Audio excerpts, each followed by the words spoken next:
Welcome back. What's up, party people? So, it is pouring down rain in Switzerland right now, so we figured why not just go ahead and finish Bali Part 3. Bali Part 4 will be all pictures. So this part will just be our final days on Nusa Penida when we went by ourselves, went separate. And then Bali Part 4 will just be all pictures because the last one was 40 minutes. I don't know how long this one will be, so all pictures will just be like their own slideshow of a thing. So let's get started. All right, take it away, Robert. All right, so we, Trusty driver. we had our trusty driver drive us from Ubud to Nusa Penida for the fast boat. Again. And, Because we liked it so much the first time and we didn't get to do some of the beaches. If you recall, we didn't get to walk down to the steep one. We only had a couple hours. So we wanted more time. So we did 2 nights. So we got on the last fast boat, which was at, I think, 5. Yeah, I think so too. And it's about a 45-minute ride. And when we say fast boat, it's like a bus. There are rows of seats that are the length of a bus, and it's just put in the middle of a boat, and it just goes. There's no air flow. Yeah. And so while we're going, I'm trying to rent a scooter, and I message this woman, and she meets us at the dock with a scooter, and we helped some nice couple that had more luggage than we did. We just had our 2 backpacks, and so I had mine on my And a book bag maybe. no, we just had the 2 backpacks in the strap. Oh yeah, okay. And I had it on, and I put LEBs between my legs, mine on my front somehow, and then we just went out. But they had more baggage, and they somehow were going to try and get on a scooter, and they had never driven a scooter, and it was going to be a bad day for them. So we drive I don't know, 20 minutes to get to Our last Airbnb. Yeah, and it's a a glamping, luxury glamping, so it's this massive tent thing, and it has a pool. Ziplocs, zippers, 3. Yeah, 2 and you're in layers a of real zippers. bed, and it has a bathroom. Yeah, That's outside, but and zippered. but while we're driving there, the LEB just randomly says, "Robert, do not look up." It's what in the world is she talking about? So then, of course, I look up, and there on the telephone poles, we're driving through this little village, and we're maybe 10 minutes away from the Airbnb. But there's this little side street, and you look up, and there are Between the telephone lines, hundreds of these black dots, and then you look closer, and you realize they're all spiders, and I mean they're as big as my hand. Hundreds. Just hundreds of them lined up on the. They were on huge. the line. Yeah, They were terrifying. huge. And then it takes us onto a dirt road, and it's dark at this point. It's not even dirt. It's just roots. Yeah, it's just It's rubble, are we in the rock? Are we on a path, or are we just in the jungle hoping for the best? Yeah, and sure enough, I mean, GPS said go. So we rattled down this huge hill, and sure enough, there's the yurt. There's the yurt. And so we unpack, and there aren't many places that are available for food on the island because it's a very small small population. It's a small island. So we go to this one place that apparently everyone says is a great place to go for dinner. And sunset, well, the sun has set, so we go for dinner.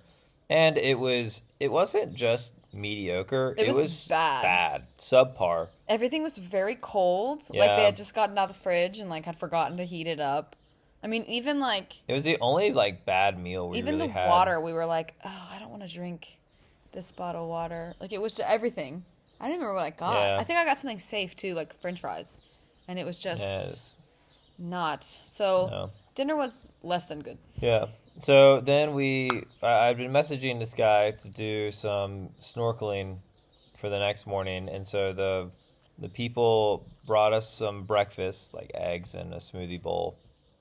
It was nothing like the jungle breakfast or the Suka breakfast, but Yeah, it wasn't bad. it was still. And so then we scootered 40 minutes to this one beach. Mind you, we'd already had our crashes, and we were still somehow Yeah, we were good. we'll We were scooter, good. sure. We were pros at this point. And so we we kind of get lost.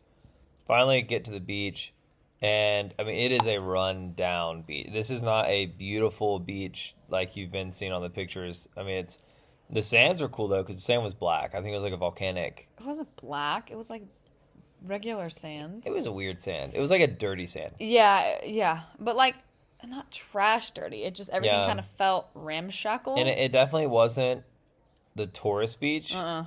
There were mostly, I think, like mainland Indonesians were coming to there. And so we meet this guy. I mean, it is not a dive shop or anything. They just have a mesh bag of snorkels and flippers, and they put us on this rickety boat, and it's just the two of us and the. But it's like and a banana. It looks like you know the banana tubes. That's like the boat is like that, and then it has the like little extra pieces, like To extra keep it- pontoons, yeah, to like keep it over this way, stabilized, yeah. because we're going like into the water. But there were all these puppies on the beach. They were Yeah. cute. And the boat driver, he doesn't even speak English at all. He was like 3, and we Yeah. were like, And so we get on with him, and we go to Manta Bay, Oh. which is a famous place to go see manta ray because there's a shelf, and they come up and eat the plankton. And we sit there for a second, and he goes, Manta, Manta. And then so we get our he like stuff on. scuttles that direction. Yeah, and then we jump in, and there are multiple other boats all doing the same thing. It's very But we're hectic. the only ones who see it at first. Yeah, so we so get we like see 4 minutes of unadulterated manta ray swimming. Like, this right thing was up huge. at it. It was like the size of the hot tub at my parents' house. Like it was massive. Yeah. And we're like swimming. I get distracted because the manta's beautiful. It's going kind of deep, and I don't really dive with my ears. And so I was like, okay. And then a turtle swam by. So I just absolutely abandoned Robert and followed a turtle for like the next 3.5 It minutes. was a beautiful turtle. It was a beautiful turtle. Very clean. He was so beautiful.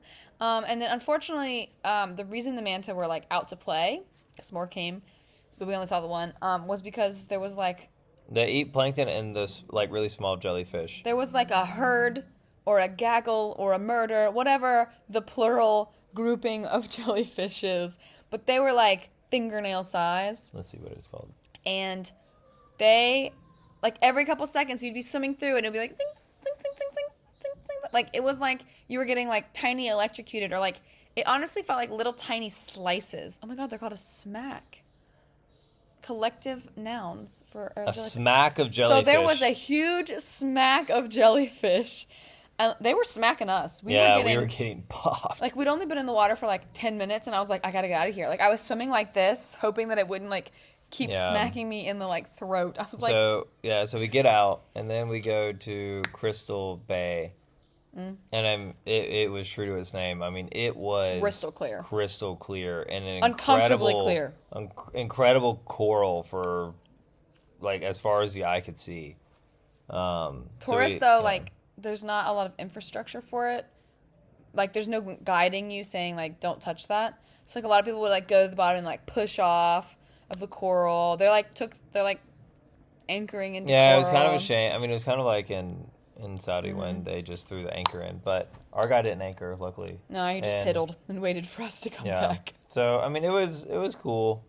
It was really nice seeing the manta ray and the turtle, but it was kind of tainted by this, just the tourists wanting to see the manta ray, and so the boat driving right up and then like jumping in Like, right next onto to the it. manta Yeah, ray. I didn't like that too much. So then we finished and we went to Broken Beach, which Well, we did one more, but it was like yeah, it was small, and we yeah. were like, all right, we're tired and cold. The water over there was cold, Yeah. so we were like, we're out, we're done. Thank you so much. So then we went to Broken Beach, and Broken Beach was cool. You had to hike way down to it, and it's like a hollowed out area from water going in through a tunnel, and there's this crystal blue like circle in the No, I remember ground. what you're talking about. Yeah, And it was pretty, but you can't like go to the beach. Yeah. You have to like go above it and just look at it. yeah, so we walked around, took pictures, and then we went to what I really wanted to do. I which- scratched my leg, like just a little bit. Like just the rocks were like really. It was volcanic, so they had like they crumble easy. Think Prince of Egypt animated Pixar or DreamWorks film when he's walking in the desert after he runs away because he finds out he's a Jew, and then he trips on that spiky rock. That is the kind of rock. I swear, that is exactly what it was like. And I was like, that kind of hurt. And we kept walking. And then, like, 10 minutes later, I was like, my leg kind of hurts. And I looked down, and it was just, like, blood. He was like, what happened? It's like she'd been punctured I was by like, 8 different needles. I just stubbed my, like, lower knee and foot on this rock. Like, it just brushed it.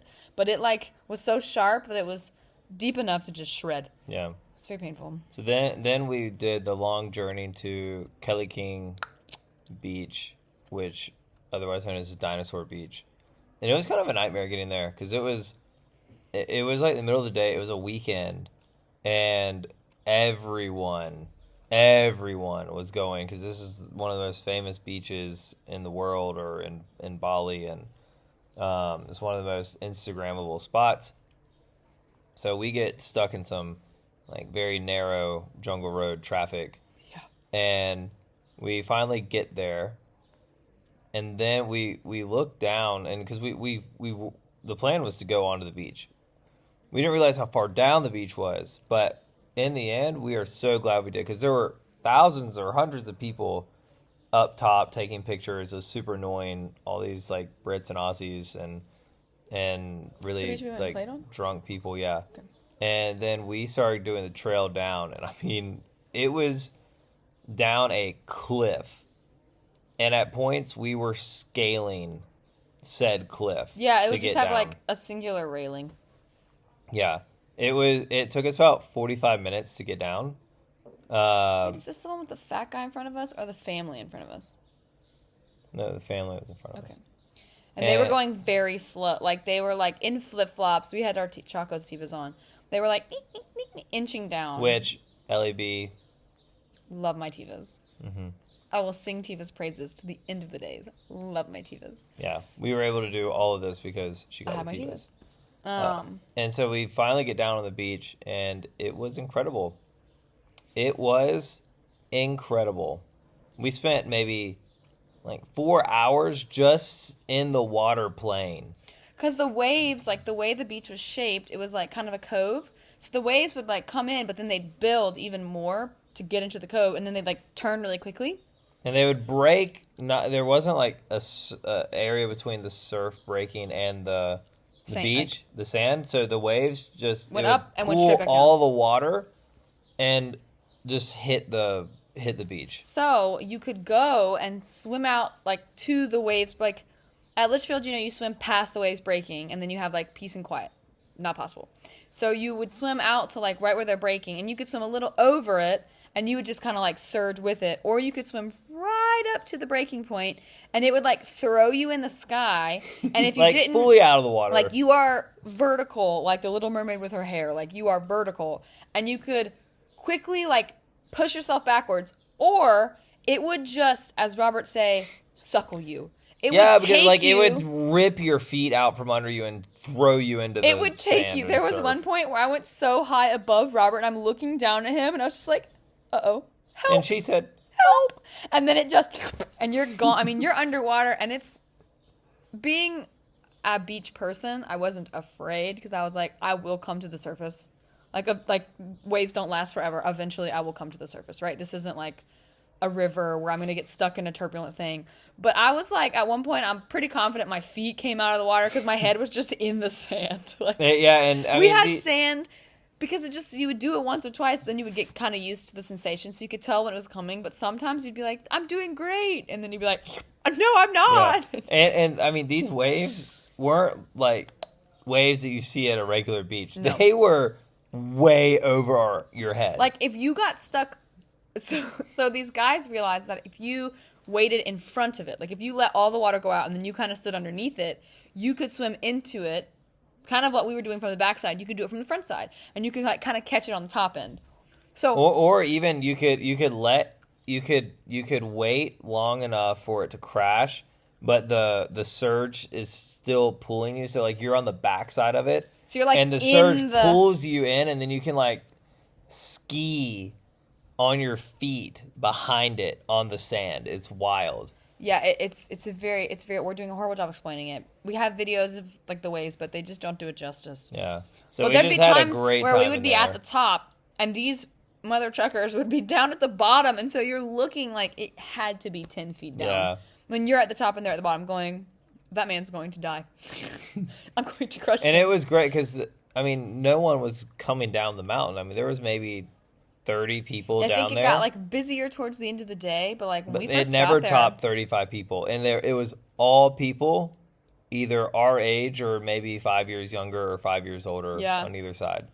And so it was a lot of fun times. Like everyone was kind of there for the same reason, and we were all kind of similar in nature, and so it was kind of fun hanging out with people and it was a everything. blast. Yeah. And then we like walked around the beach and Just like hung up and out. down. Yeah. I just really liked being in the water. I was like, let's And it go was back. fun watching people just get obliterated. Yeah, like people who would just get there and be like, oh, I'm sure the waves will crash and then come in, and we'd be like, so we like watched this one girl just get absolutely.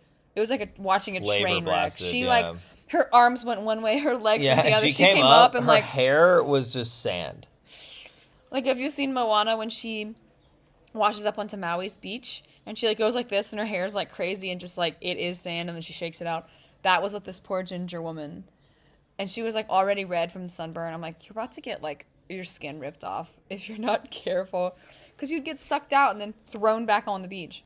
It was so much fun. Yeah. And then we hiked up. We had to like, I thought I was going to have a heat stroke.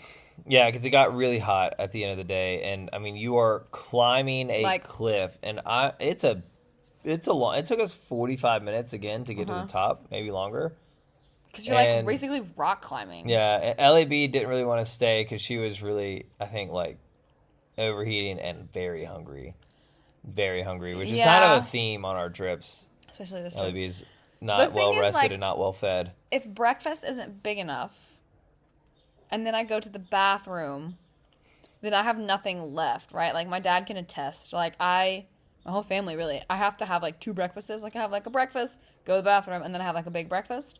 So we would be waking up early, so we'd eat our breakfast, and then we'd go to the bathroom, and then we'd go, and like I wouldn't have anything in my stomach. Yeah.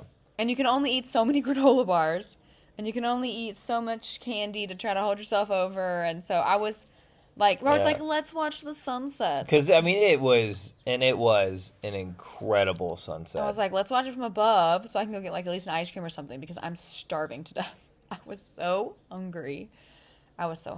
Yeah, but it was worth it. It was worth it. It was amazing. Then we went back and hung out at the Airbnb, and then... No, we ordered. So we didn't want the Oh, same yeah. food as the night before because it was so gross.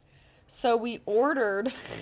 They had like a food. thing that people would deliver by Like, scooter. oh, we'll deliver it by scooter. You know, it's right down the road. It's not really like a restaurant. You can just order it. So we were like, sure. And I was like, Robert, I don't want to order one meal and it not be good and then me be starved. Because at this point, like, I haven't had really any, like, true meal all day. He was like, all right, that's fine. And it's like, you know, like $1 per meal. So we ordered, honest to God, all but like 4 things on the menu. We got every possible option: chicken nuggets, grilled chicken, rice, french fries, a potato, like 2 smoothies and a Everything. milkshake. I think like nachos. Nachos, yeah. I got guacamole, queso. I mean, like everything. Yeah, we ate it And all. we ate literally all but like 5 french fries and the jalapenos from the nachos. We were like, this is gonna be too much food. Like, I feel bad wasting it. Yeah. And Nope. then we immediately went into a food coma. Yeah, passed out. And then about 3 hours into the night, woke up because we think... I grabbed Robert on the leg and I was like, do you hear that? Do you hear that? In my mind, it was a tiger. There was a tiger on our porch because I could hear the clip, clip, clip of its claws. And I was like, it's a tiger and it's going to rip through it. We have nothing to defend ourselves with. It was like, LAB, there are no tigers. And I was like, it's something dangerous. So we think wild dogs, because it did have a lot of wild dogs. Or monkeys. Smelled our food. So the first time I was like confident it was something with claws because I could hear it like across the thing. And the second time I woke up like 2 hours later and heard them, and they were like jumping on the ceiling. Like I could hear them like plopping onto the tent and like plopping different places. I was like, it's monkeys. And I thought it was going to be like wrecked, like Tarzan wrecked the camp, that kind of thing. No, it wasn't that bad. It wasn't. It was like one box was open. I'm like, oh, it really sounded like they were having like the time of their lives out there. Yeah. I made Robert go out the second time. I was like, you have to go and shoo them away. Like, I can't sleep. I'm going to have a heart attack in the night. And then the guy who like came, they were going to like come and clean the morning we were leaving. And we were like, yeah, like there was monkeys and dogs. And he was like, probably not. And we were like, are we on drugs? Was it you? Yeah, like, did you come and then, like, move our stuff? We went to the beach the last day, right? Mm-mm. Oh, I thought we did. Mm-mm. We went to 2 beaches, I thought. No, that was the first time. The first day, or the first time we went to Nusa Penida, we went to the Diamond Beach. Definitely thought we went to 2 beaches. Anywho. And then we hustled and Yeah, and bustled. then we got back on the fast boat, and luckily we were sitting one row behind. Well, no, where it was the quite row to the windy. next. Yeah. Like, it was, we sat in the front, so, like, the first time we went to Nusa Penida, we sat, like, in the middle. And it was just so hot, and I was Yeah. overheating, and the bouncing of the waves. I was hungry, so I was like, all right, we're going to sit at the front so we can get some of that ocean So breeze. we sat on the left side. The right right side got flavor blasted. Like, any wave. They were getting It wasn't yeeted. like a sprinkle. It was like they got a full frontal, like, in the eyes. Mist of... So, not even mist. A Yeah, water yeah. gun jet stream. Every time we would hit like a Boom, swell boom. or something. They were soaking wet. They had, like, their towels over their heads and their raincoats. Nothing was preparing them for being that drenched. And, like, one of the girls in the second row, because the guys in the front moved to, like, stand on the bow or something. So then it started just going, like, through the gaps in the seats onto the girl in the second row. So we let her come and squeeze on with us. So it was just, like, a leg instead of, like, her whole body getting wet.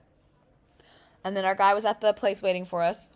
Our driver was at the port waiting for us. And then took us to the Took airport. us to the airport. He was so sweet. He took a picture with us.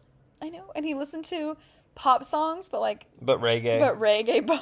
He sent me a message after the floods in Dubai, like 2 weeks after, and was like, "Hey, I just want to check in, make sure y'all were okay." I didn't know that. Yeah, he was what sweet. An angel. And he had kept some of our stuff because, like, we had those art pieces we were telling you about Oh, yeah. that were very hard to travel with. Yeah, and he was like, "Just leave it in the car. It's fine." So we left like a bunch of stuff in his car. Nice man. Fine, Came yeah. back. Then we got to the airport and they wrapped the art in the big like Plastic stuff ceramic because we had it just machine. like in a bag. And we were like, we can't take this onto an airplane. It won't fit. We had to like call the airlines and call the people to see like, will it fit above? Do we check it? Like, we don't want it to break. We just carried it on. Yeah. And then we went home. And they wrapped like all 3 together with a handle, and it was very heavy. I ate like my 5th meal of the day in the airport. It was delicious. I regret nothing. And then we headed back to Dubai and only had 10 days to recover before headed to America. So we got back and we were like panic cleaning and fixing stuff, and we felt so tan, and then all of our tan went away because we were I guess inside. we don't need to do the BVI one because people were there. Well, I already did it. So did everything needed to be done. We'll do the pictures soon. That'll be Bali Part 4. I'm so sorry. And then we'll do Switzerland. Switzerland will be different because we've been filming throughout. Like every day, every night or every morning, we'll do like a check-in video and be like, last night we did this, and then we went to bed, and now we're headed to do this. So it won't be us just sitting here. It'll mostly be me telling you what we did, and then like Robert's commentary from the side. So it should be different than before. So anyway, that was Bali. All of our adventures. You'll see all of our pictures. Bali Part 4. Thanks. Say thanks to Robert for guest starring. You're welcome. I don't know if we'll do it again. He was very nervous, but yay for Robert. Bye.